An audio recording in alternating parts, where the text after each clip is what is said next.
வாக்குகளை பெற்று வெற்றி சரித்திரம் படைத்தது என்கிற செய்தியை தமிழ்நாட்டினுடைய முதலமைச்சருக்கு நாம் தெரிவிக்க வேண்டிய அந்த சூழலையும் இன்றைக்கு இந்த நிகழ்ச்சியின் மூலமாக விவாதிக்க இருக்கிறார்கள். நான் உங்களிடத்திலே பணிவோடு சொல்லுவேன், ஒரு 75 ஆண்டு காலத்திற்கு இல்லாத ஒரு தேர்தல் நாம் இப்பொழுது சந்திக்க போகிற தேர்தல். ஒரு ஆபத்தான கட்டத்திலே தான் இந்தியாவை மீட்பதற்கு இன்றைக்கு எல்லா தலைவர்களும் கரம் கோர்த்து களத்திற்கு வந்திருக்கிறார்கள். இது மிக முக்கியமான தேர்தல் என்று சொல்லுவதற்கு காரணம், ஒரு 10 ஆண்டு காலம் ஆட்சிபடத்தில் இருக்கிற மாண்பிற்குரிய மோடி அவர்கள் இன்றைக்கு வரையிலேயும் தமிழ்நாட்டை வஞ்சிக்கிறார் என்பதுதான் இந்தியா கூட்டணியினுடைய குற்றச்சாட்டு. ஒரு பிரதமர் என்பவர் ஒட்டுமொத்தமாக இந்தியாவில் இருக்கிற அத்துணை மக்களுக்குமான பிரதமராக இருக்க வேண்டும். ஆனால் அவர் கார்ப்பரேட் கம்பெனிகளுக்கு மாத்திரம்தான் நான் பிரதமர் என்கிற வெஞ்சனத்தை இன்றைக்கு வரையிலேயும் அமல் செய்து கொண்டிருக்கிற கட்டத்திலே தான் அவரை அகற்றியாக வேண்டும் என்பதற்காக இன்றைக்கு தலைவர்கள் எல்லாம் கரம் கோர்த்து களத்திற்கு வந்திருக்கிறார்கள். தமிழ்நாட்டினுடைய முக்கியமான கோரிக்கைகள் இன்றைக்கு வரையிலேயும் எதுவும் கண்டுகொள்ளப்படவில்லை. முன்னாலே பேசுகிற போது நண்பர் குறிப்பிட்டு சொன்னார், தமிழ்நாட்டினுடைய மிக முக்கியமான கோரிக்கைகளில் ஒன்று மாணவர்களினுடைய மருத்துவர் கனவை இன்றைக்கு சிதைக்கக்கூடிய நீட் தேர்வு. அந்த நீட் தேர்வை அப்புறப்படுத்த வேண்டும் என்பதற்காக இன்றைக்கு இந்தியா கூட்டணியில் இருக்கிற அத்துணை கட்சியினுடைய தலைவர்களும் பிரதமரிடத்தில் வேண்டுகோள் வைத்தார்கள். ஆனால் இன்றைக்கு வரையிலேயும் அது நடந்ததா என்றால் இல்லை. நான் பணிவோடு சொல்லுவேன், அரியலூரிலே ஒரு மாணவி, அவர் 12ஆம் வகுப்பில் முதல் மதிப்பெண்ணிலே தேர்வு பெற்று மருத்துவர் கனவோடு இருந்த நேரத்திலே தான் அந்த நீட் என்கிற தேர்வு அந்த அனிதா என்கிற அந்த மாணவியை இன்றைக்கு நம்மிடத்தில் இல்லாமல் ஆக்கியது. நீங்கள் அருள் கூர்ந்து எண்ணி பார்க்க வேண்டும், எந்த நாட்டில் வாடி கிடந்த முல்லை கொடிக்கு பற்றி படருவதற்கு கொம்பில்லையே என்று பதைத்து போய் தான் ஓட்டி வந்த தேரை பரிசாக கொடுத்துவிட்டு கால்களிலே சிவக்க அரண்மனைக்கு நடந்து போன எங்கள் பாரி வள்ளல் உளவிய எங்கள் பைந்தமிழ் நாட்டில் மடியிலே வந்து விழுந்த மணிப்புறாவுக்கு மாடப்புறாவுக்கு உயிர் பிச்சை தர வேண்டும் என்று கருதி கால் தசையை அறிந்து தானம் கொடுத்து எங்கள் சிவி சக்கரவர்த்தி வாழ்ந்த மண்ணில் ஒரு பசுவின் கண்ணீருக்கு பிராய்ச்சித்தம் வேண்டும் என்று கேட்டபோது தன் மகனை தேர்காலிலே நசுக்கி கொன்ற எங்கள் மனுநீதி சோழன் வாழ்ந்த மண்ணில் வன்முறையின் பிரிதொருபுறமும் கூறான ஆயுதம் தம்பி, அது பயன்படுத்துகிறவனையே பழிவாங்கும் தம்பி, கத்தியை தீட்டாதே தம்பி புத்தியை தீட்டென்று போதி மரத்து புத்தரை போல புத்தி சொன்ன எங்கள் அண்ணாவின் பூமியில் அனிதாவிலே தொடங்கி ஜெகதீஸ்வரன் என்கிற மாணவன் வரையிலேயும் 22 உயிர்களை நீட் தேர்வு பழிவாங்கி இருக்கிறது என்றால் இன்றைக்கு வரையிலேயும் அதை குறித்து பிரதமர் மௌனமாக இருக்கிறார், வாய் திறந்து பேசவில்லை. இந்தியா முழுக்க இன்றைக்கு விவசாயிகளினுடைய பிரச்சனை. என் அருமைக்குரிய தோழர்களே, ஒரு நாளில் தன்னைத்தானே சுற்றி கொண்டு ஒரு ஆண்டில் சூரியனை சுற்றி வரும் இந்த உலகத்தினுடைய அச்சாணி உழவர்கள் தான் என்றார் வள்ளுவர். அவனே உழுதுண்டு வாழ்வாரே வாழ்வார், மற்றெல்லாம் தொழுதுண்டு பின் செல்பவர் என்று பாடி உழவர்களை மேலும் உயர்வுபடுத்தினார். தேரல் மதுத்தமிழால் ராமாயணம் எழுதிய கம்பன் தன்னுடைய ஏர் எழுவதில் மேழி பிடிக்குங்கை வேல்வேந்த நோக்குங்கை என்று சொல்லி ஏறாள்கிறவன் கையைத்தான் ஊராள்கிறவன் நம்பி இருக்க வேண்டும் அல்லது நந்தி இருக்க வேண்டும் என்று எழுதினார்.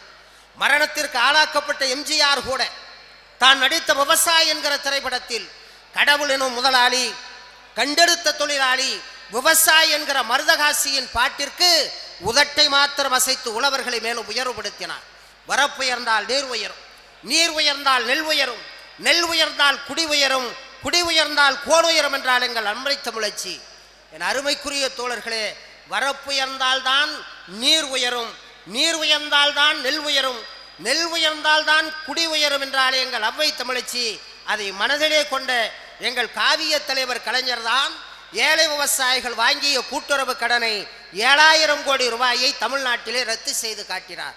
நான் இன்றைக்கும் உங்களிடத்திலே பணிவோடு சொல்லுவேன், அந்த விவசாயிகள் டெல்லியை நோக்கி முற்றுகையிட்ட நேரத்திலேயும் கூட பஞ்சாபிலிருந்து கிளம்பிய விவசாயிகளுக்கு இன்றைக்கு வரையிலேயும் ஒன்றிய அரசு எந்த விதமான நிவாரணமும் வழங்கவில்லை என்று சொன்னால் இதுதான் மோடி மீண்டும் தமிழ்நாட்டுக்கு மாத்திரமல்ல இந்தியாவுக்கு தேவையா என்கிற அந்த கேள்வியின் புள்ளியிலே தான் இன்றைக்கு இந்தியாவினுடைய கூட்டணி நிர்மாணிக்கப்பட்டிருக்கிறது.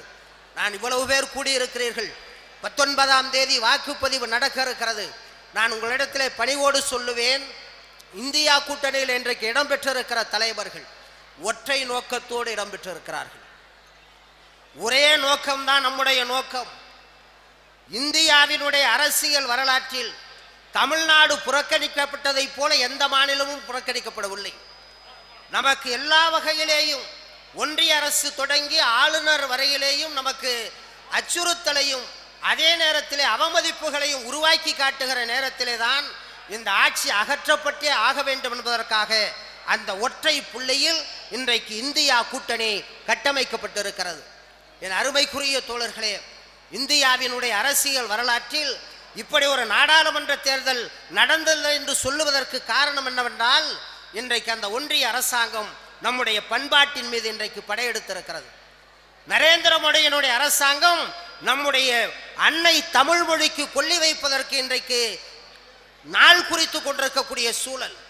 நான் பணிவோடு சொல்லுவேன், இந்தியாவினுடைய அரசியல் வரலாற்றில் நாம் பேசுகிற மொழிக்கு ஆபத்து வருகிற போது ஒவ்வொருவரும் பல்வேறு மாநிலங்களில் மண்ணுக்காக போரிட்டு மாய்ந்து போயிருக்கிறார்கள். ஆனால் மொழிக்காக தங்கள் உயிரை முதலாக தாரை வார்த்து தந்த மாநிலம் தமிழ்நாடு தான் என்பதை யாராலும் மறந்துவிட முடியாது. எங்கள் உணர்ச்சி கவிஞன் காசி ஆனந்தன் சொன்னான், தமிழா நீ பேசுவது தமிழா, அன்னையை தமிழ் வாயால் மம்மி என்றழைத்தாய், அழகு குழந்தையை பேபி என்றழைத்தாய், என்னடா தந்தையை டேடி என்றழைத்தாய், இன்னுயிர் தமிழையே கொண்டு தொலைத்தாய், தமிழா நீ பேசுவது தமிழா.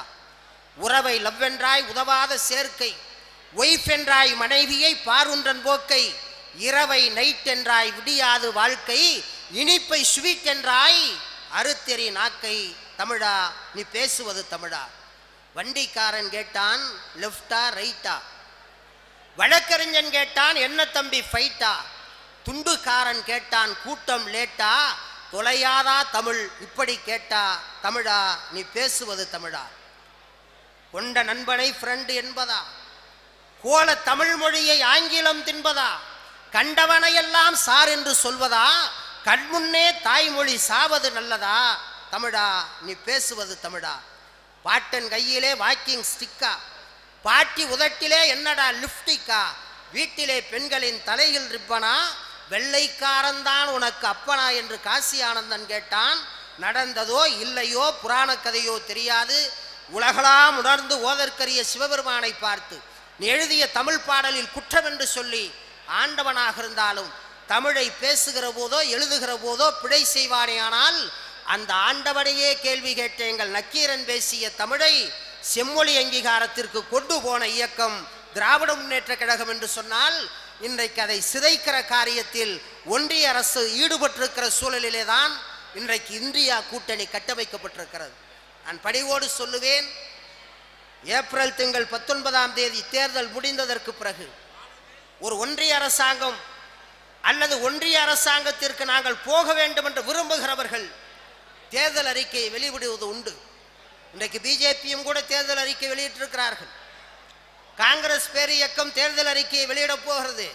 திராவிட முன்னேற்ற கழகம் தேர்தல் அறிக்கையை இன்றைக்கு இந்தியா கூட்டணியில் இருக்கிற ஒட்டுமொத்த தலைவர்களும் மெச்சத்தக்க வகையிலே இன்றைக்கு அறிவித்திருக்கிறார்கள். அதிலே தான் மிகச்சிறப்பான திட்டங்களை எதிர்காலத்திலே நாங்கள் கொண்டு வருவோம். இன்றைக்கும் நமக்கு மிக கொடுமைகளை ஒன்றிய அரசு செய்த நேரத்தில் 109 ரூபாய் வரைக்கும் அந்த பெட்ரோல் வந்தது. ஆனால் இன்னைக்கு தேர்தல் அறிக்கையில் திராவிட முன்னேற்ற கழகம் கூட்டணி இயக்கங்களினுடைய ஒப்புதலோடு இன்றைக்கு அறிவித்திருப்பது என்ன தெரியுமா? இந்தியா கூட்டணி மத்தியிலே ஆட்சி அமையுமே ஆனால் பெட்ரோலினுடைய விலை 75 ரூபாய்க்கு கொண்டு வருவோம் என்று இன்றைக்கு அறிவித்திருக்கிறார். அதே போல டீசலினுடைய விலை 65 ரூபாய்க்கு நாங்கள் கொண்டு வருவோம் என்று இன்றைக்கு வாக்குறுதி தரப்பட்டிருக்கிறது. அதோடு மட்டுமல்ல, எல்லாவற்றுக்கும் உச்சமாய் அந்த தேர்தல் அறிக்கையில் எல்லோரும் ஏற்றுக்கொள்ளத்தக்க அளவுக்கு ஒரு செய்தி என்னவென்று பார்த்தீர்களே ஆனால், திருக்குறள் தேசிய நூலாக அறிவிக்கப்படும்னு சொல்லியிருக்காங்க. ஏன்னா இப்போ ஒரு ஆளுநர் நமக்கு கிடைச்சிருக்காரு பாருங்க, அவருக்கும் திருவள்ளுவருக்கும் சம்பந்தமே கிடையாது. ஆனா அப்பப்ப திருவள்ளுவருக்கு காவி உடுத்தி பார்ப்பார் அந்த ஆளுநர். நீங்க திருவள்ளுவருங்கிற ஒருத்தரையே ஒரு 2 ஆண்டு காலம் மறைச்சிட்டான். எடப்பாடி பழனிசாமி அவர்கள் முதலமைச்சராக இருக்கிற போது கொரோனா வந்தது. 2 ஆண்டு காலம் பள்ளிகள் இயங்கல. 2 பேர் பஸ்ஸில் ஏறி உட்கார்ந்துருக்கான் அரசாங்க வண்டியில். இன்னைக்கு அரசாங்க வண்டியில் ஏறி உட்கார்ந்து அப்படி அண்ணாந்து பார்த்தீங்கன்னா திருவள்ளுவரினுடைய படம் இருக்கும், குறள் எழுதியிருக்கும் எல்லா பஸ்ஸுலையும். 2 பேரும் ஏறி உட்கார்ந்தா வரிசையில் இடம் கிடைச்சி உட்கார்ந்து அண்ணாந்து பார்க்குறான். வள்ளுவர் படம் பக்கத்தில் இருந்த ஆள்கிட்ட கேட்டான், வள்ளுவரை காட்டி யாரா இவருன்னா. அவன் சொன்னான், இவரை தெரியாதாடா, இவர் தான் இந்த பஸ் கம்பெனி ஓனர்னா. ஏன்டா அவ்வளவு தாடி வச்சிருக்காருன்னா அவன் அப்போ தான் சொன்னான், அவ்வளவு நட்டத்தில் ஒன்றா அவர் என்னடா செய்வார். ஒரு தலைமுறைக்கே வள்ளுவர்னா யாருன்னு தெரியாமல் ஆக்கியாச்சு எடப்பாடி ஆட்சியில். ஆனால் இன்னைக்கு என்ன நிலைமை தெரியுங்களா, அந்த கொடூரமான கொரோனா தமிழ்நாட்டில் வீதிக்கு வீதி பறந்து விரிந்து கொண்டிருந்த காலத்திலேயும் கூட இல்லம் தேடி கல்வி என்கிற அற்புதமான திட்டத்தை தமிழ்நாடு அரசு கொண்டு வந்ததனுடைய விளைவு 10ஆம் வகுப்பு 12ஆம் வகுப்பு படிக்கிற மாணவர்கள் கடந்த தேர்வில் உச்சபட்சமான வெற்றியை பெற்றார்கள் என்பதை நாம் படிக்கிற போது தமிழ்நாட்டில் இன்றைக்கு இருக்கிற ஆட்சி இருக்கிறதே, இந்த ஆட்சி தான் இந்தியாவிற்கே முன்னோடியாக இன்றைக்கு திகழ்கிறது. இந்தியா டுடே என்று ஒரு பத்திரிகை, அந்த பத்திரிகை இந்தியா முழுமைக்கும் போய் ஒரு ஆய்வு நடத்தினார். அந்த ஆய்வில் அவன் கேட்ட கேள்வி என்ன தெரியுமா, இந்தியாவில் இருக்கிற மாநிலங்களிலேயே பெண்கள் பாதுகாப்பாக இருக்கிற மாநிலம் எது அப்படின்னப்ப கடைசி அவன் அந்த முடிவை அறிவிக்கிற போது சொல்லுகிறான், இந்தியாவில் இருக்கிற மாநிலங்களிலேயே தமிழ்நாடு தான் பெண்கள் பாதுகாப்பாக இருப்பதற்கு உகந்த மாநிலம் அப்படின்னு சொல்லி இந்தியா டுடே பத்திரிகை இன்றைக்கு அறிவிச்சிருக்கிறான்னு சொன்னா நான் உங்ககிட்ட பணிவா சொல்லுவேன், இந்தியாவில் இருக்கிற எல்லா முதலமைச்சர்களுக்கும் முன்னோடி முதலமைச்சராய் இன்றைக்கு தமிழ்நாட்டினுடைய முதலமைச்சர் திகழ்கிறார். அதனுடைய விளைவுதான் இன்றைக்கு அந்த தலைவரோடு கூட்டணி இயக்கங்களின் தலைவர்கள் கரம் கோர்த்திருக்கிறார்கள். 19ஆம் தேதி தேர்தல். நான் உங்களிடத்தில் பணிவோடு சொல்லுவேன், இந்த முறை தப்பி தவறி கொஞ்சம் ஏமாந்தோம்னா நமக்கு ஒரு அம்மா கிடைச்சிருக்கிறாங்க நிதி அமைச்சரா. நீங்க எல்லாம் டிவியில் பார்த்துருப்பீங்க, நிர்மலா சீதாராமன் பேரு. பார்த்திருக்கீங்களா டிவியில்? அழகுன்னா அழகு, அப்படி ஒரு அழகு. அள்ளி பெருகலாமா, அரவணைத்து மகிழலாமா, அப்படியே கொண்டு போய் அந்த மானில் குடியேறி விடலாமான்னு சொல்லக்கூடிய அளவிற்கு கொள்ளை பேரழகு அந்த அம்மாட்ட குவிஞ்சு கிடக்கு. அந்த அம்மா என்ன பண்ணும் தெரியுமா, அந்த அம்மா தப்பி தவறி மோடி தலைமை நாற்காலியில் உட்கார்ந்தா அடுத்த நாள் காலையில் ஒரு உத்தரவு வரும் நிர்மலா சீதாராமன் இருந்து. என்ன உத்தரவு தெரியுமா, நடவரின்னு ஒன்று போடும். அது என்ன சார் நடவரின்னா, ராசிபுரத்தில் ஒரு நாளைக்கு 2 கிலோமீட்டருக்கு மேலே யாரும் நடக்கப்படாது. மீறி நடந்தீங்கன்னா 500 ரூபா கட்டணும். அதுக்கு அடுத்து ஒரு வரி போடும், முடி வரின்னு ஒன்று போடும். அது என்ன சார் முடி வரின்னு கேட்டிங்கன்னா, தமிழ்நாட்டில் இருக்கிற ஆண்கள் எல்லாம் 2 சென்டிமீட்டருக்கு மேலே முடி வைக்கப்படாது, பெண்கள் எல்லாம் 5 சென்டிமீட்டருக்கு மேலே முடி வைக்கப்படாது. மீறி வச்சிங்கன்னா 1000 ரூபா கட்டணும். கடைசியாக ஒரு வரி போடும். என்ன வரி தெரியுமா, சாப்பிடவே வரி கட்டணும். வறுமை கோட்டுக்கு மேலே இருக்கிறவெல்லாம் ஒரு நாளைக்கு 2 வேளை தான் சாப்பிடணும், வறுமை கோட்டுக்கு கீழே இருக்கிறவெல்லாம் ஒரு நாளைக்கு 1 வேளை தான் சாப்பிடணும். நான் அன்றாடம் காட்சியாக இருக்கிறேனே, நான் என்ன செய்யட்டும்னு அந்த அம்மாட்ட கேட்டிங்கன்னா, இலவசமாக இறந்து போகலாம்னு ஒரு திட்டத்தை எதிர்காலத்திலே கொண்டு வந்தாலும் கொண்டு வருவார். ஆகையினால் இந்த 19ஆம் தேதி நடைபெறுகிற தேர்தல் நம்முடைய உயிரை பாதுகாத்து கொள்ளுகிற தேர்தல் என்பதை யாரும் மறந்துவிடக்கூடாது. இந்தியா கூட்டணி இன்றைக்கு ஒருங்கிணைந்து முதல்ல சொன்னானோ இவங்க எல்லாம் ஒன்று சேர மாட்டாங்க, பிரிஞ்சு போயிடுவாங்க, அப்படியாக்கம் இப்படியாக்கம். ஆனால் இன்றைக்கு ஒரே ஒரு நோக்கம், ஒற்றை புள்ளி. அது என்னவென்றால், மோடி என்கிற மோசடி பேர்வழியை இந்தியாவின் தலைமை நாற்காலியில் இருந்து அகற்றுவதுதான் இந்தியா கூட்டணியின் ஒற்றை நோக்கம். அந்த ஒற்றை நோக்கம் இன்றைக்கு 19ஆம் தேதி நிறைவேற இருக்கிறது. அந்த 19ஆம் தேதி உங்களுக்கு தெரிந்தவர்கள், உங்கள் அருகிலே இருக்கிறவர்கள், உங்கள் உறவினர்கள், வெவ்வேறு இயக்கங்களாக கூட இருக்கலாம், வெவ்வேறு கொள்கை உடையவர்களாக கூட இருக்கலாம். ஆனால் மோடியை அப்புறப்படுத்துவதற்கு இந்த முறை நீங்கள் எங்களுக்கு வாக்களியுங்கள் என்று அவர்களோடு அன்பொழுக பேசி, கொள்கை மாறுபாடு 1000 இருந்தாலும் கூட ஒற்றை நோக்கம் மோடியை அகற்றுவது மட்டும்தான். அந்த நோக்கத்தோடு நீங்கள் பணியாற்றி, என் அருமைக்குரிய தோழர்களே, 19ஆம் தேதி வாக்குப்பதிவு முடிந்ததற்கு பிறகு ஜூன் திங்கள் 4ஆம் தேதி வாக்கை எண்ணுகிற நேரம் 40 தொகுதிகளிலேயும் வாக்குகள் எண்ணப்படுகிற போது நாமக்கல் தொகுதிதான் 39 தொகுதிகளில் உச்சபட்சமான வாக்குகளை பெற்று மாதேஸ்வரன் நாடாளுமன்றத்தினுடைய மைய மண்டபத்திற்குள்ளே நுழைந்தார் என்கிற வெற்றி சரித்திரத்தை எழுதுகிற விரல்கள் இங்கே உட்கார்ந்திருக்கிற உங்களுடைய விரல்கள். நீங்கள் அதை செய்ய வேண்டும். இந்தியாவை மீண்டும் ஒரு ஜனநாயக பாதைக்கு கொண்டு போவதற்கு உங்கள் ஒவ்வொருவரினுடைய ஒத்துழைப்பும் வேண்டும், மிகவும் வேண்டும் என்று கேட்டு விடைபெறுகிறேன். நன்றி, வணக்கம்.